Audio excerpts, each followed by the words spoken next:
कि उससे होना क्या है।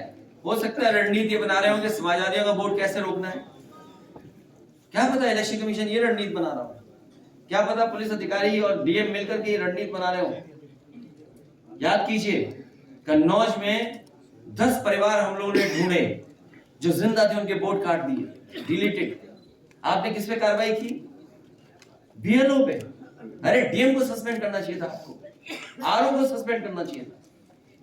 समाजवादियों ने जब आरोप लगाया था कि जानबूझ करके यादव हो, मुस्लिम हो, पीडीए हो, उसको बीएलओ नहीं बनाना है, क्या आपको नहीं पता? बीएलओ वही बन रहे हैं जो ये नहीं है। ये कहां का कानून निर्देश था? क्या इलेक्शन कमीशन इस बात को सुनेगा?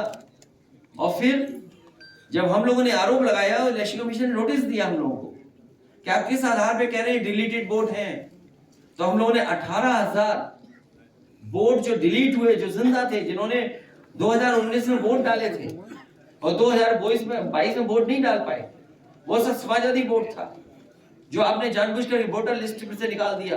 और यहाँ जितना कार्यकर्ता नेता बैठा, और आप लोग जानते होंगे कि अब पर्ची लेकर के जाते हैं, बाहर की वोटर लिस्ट में तो नाम है, लेकिन जब अंदर जाते हैं वोटर लिस्ट में नाम नहीं होते, तो उसका जिम्मेदार कौन है?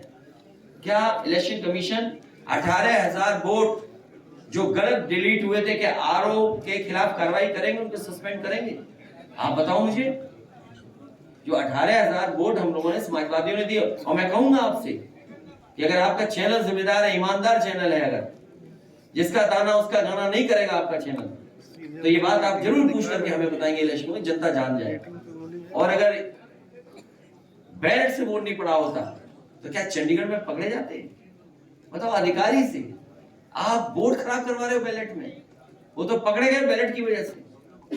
तो बताओ 18,000 वोट जो डिलीट हुए हैं उसके बारे में आप पूछेंगे कि नहीं पूछेंगे इलेक्शन कमीशन? क्या आरओ सस्पेंड होंगे कि नहीं होंगे? अगर एक भी आरओ सस्पेंड हो गया तो उत्तर प्रदेश में किसी भी आम नागरिक का वोट डिलीट नहीं हो सकता। 2 महीने पहले ये शिकायत, मैंने सवाल पूछा था चुनाव आयोग में कि जो शिकायतें समाजवादी पार्टी की तरफ से की गई थी विधानसभा में, वो सभी शिकायतें निस्तारित हुई। उन्होंने कहा कि सारी शिकायतें निस्तारित हो गई। अरे आप कैसे कह सकते हैं? कागज दे दीजिए, हम आपको 18,000, हमारे जो पत्रकार साथी है इस चैनल के मैं इनको पीडीएफ फाइल भेजने जा रहा हूँ। मैं अपनी ऑफिस के लोगों से कहूंगा कि आपको अपने मेल दे दीजिए मुझे, उनको पूरी पीडीएफ भेज दूंगा, मैं पूरी सूची भेज दूंगा 18,000 वोटर की रिलेटेड। और तुम्हें भी उन पे बताओ किस पे कार्रवाई हुई। और कन्नौज में जिसपे उन्होंने बीएलओ को सस्पेंड किया, भाई आरओ को क्यों नहीं टर्मिनेट कर रहे हैं? आप आरओ पे कार्रवाई क्यों नहीं कर रहे हैं? आरओ जिम्मेदार है, बीएलओ तो एक छोटा अधिकारी है।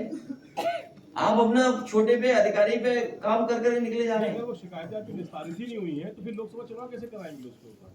तो इसी तो कह रहे, लोकतंत्र खत्म हो गया। अभी तो थोड़ी बहुत आजादी है आपको बोलने की, पूछने की, अगली बार आजादी नहीं रही है। सर, कल आप लोगों ने क्या मांग की है, क्योंकि आपके प्रतिनिधि भी वहां पर? हमने पूरा लिख करके दिया, मैं पूरा जितनी शिकायतें थी लिख कर दे दे।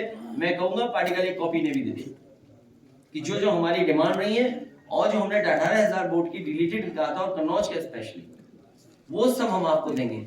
और ये अमूमन है कि जो वोटर लिस्ट बाहर होती है, जब आप वोट पर्ची लेकर के अंदर जाते हैं तो नई वोटर लिस्ट मिलती है, उसमें आपका वोट ही नहीं होता है, आप ढूंढते रहिए अपना वोट।